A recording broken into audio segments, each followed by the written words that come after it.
Mr. Wubbles here. Today we learned about multiplying fractions, so here is a quick video on recapping how to do that. So let's look at our first example. We have 1/4 times 1/3. Okay, very easy concept, multiplying fractions. Since we don't need a common denominator, like we do with addition or subtraction, we are free just to multiply our numerators and multiply our denominators, simplify the answer, then you're done. So let's do that. 1 times 1, let's multiply our numerators. 1 times 1 is 1. And then multiply your denominators. 4 times 3 is 12. So your final answer is 1/12. There we go, now I got my 12. And we know it's reduced because there is no number that goes into 1 and 12 evenly other than 1. And that's the only one that doesn't count, so that means we are reduced. So final answer 1/12. Let's review what I just did.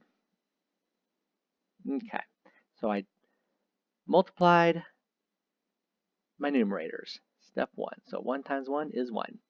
And then step 2, multiply your denominators. 4 times 3 is 12. And then simplify if necessary. And we know that 1/12 is simplified.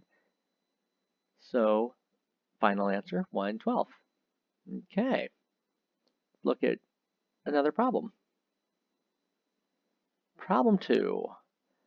Let's see, we've got 3/4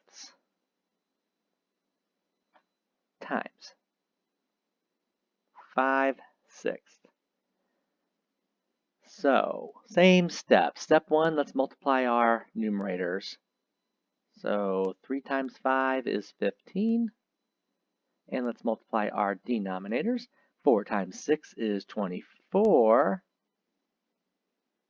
And reduce if necessary. This one will be necessary because we have a number that can go into 15 and to 24. The biggest number that'll go into both is 3. So we need to divide both numbers by 3. 15 times 3 divided by 3, excuse me. 15 divided by 3 is 5. And 24 divided by 3 is 8. So final answer, 5/8. Let's do that problem again.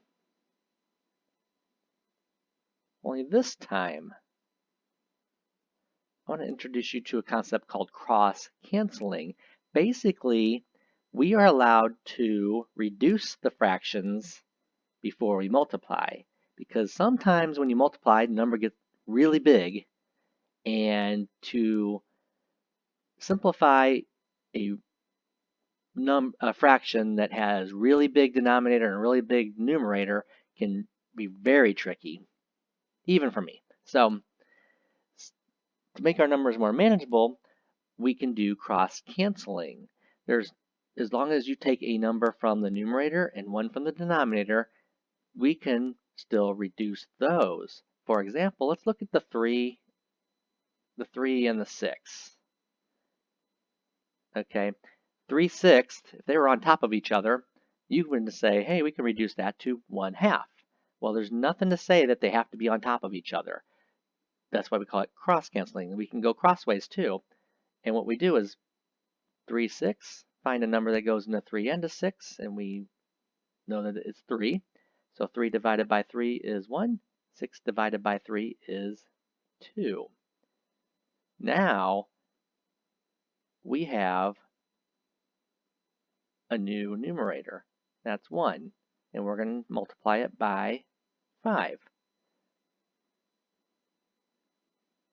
So 1 times 5 is 5. And then we've got a new denominator. We've got our 4, and we now have a 2. We've crossed out that 6. So 4 times 2 is 8. And look what happened. We got the exact same answer. But we didn't have to simplify at the end. So big advantages to cross-canceling. And I know it's a very new concept for 6th graders. but it is something that 7th, 8th graders, 9th graders, 10th graders, 11th graders find extremely useful, especially when you get into those high school science classes. You are going to have a lot of math to do, and this is one way to make that math go much, much more smoothly. So, all right, let's look at one more problem. Let's go.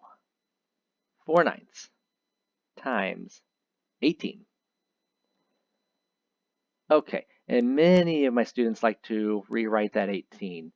It is a numerator with a denominator of 1. All whole numbers have a denominator of 1. We just don't have to write them unless the denominator is bigger than 1. So, but with multiplying, a lot of my students like to make them both look alike, which I completely understand. It makes things a lot easier. Is there anything we can cross cancel now? Oh yes, 9 and 18. They're very friendly to each other. 9 goes into both of them, so we'll divide both those numbers by 9. 18 divided by 9 is 2. 9 divided by 9 is 1. So now let's multiply our numerators and let's multiply our denominators. And we are left with 8 over 1 or 8. And I would accept either one as a final answer. So reviewing real fast, what did we do here? We cross-canceled, then we multiplied our numerators. And we multiplied our denominators and got a final answer of 8. So 4/9 times 18 does equal 8.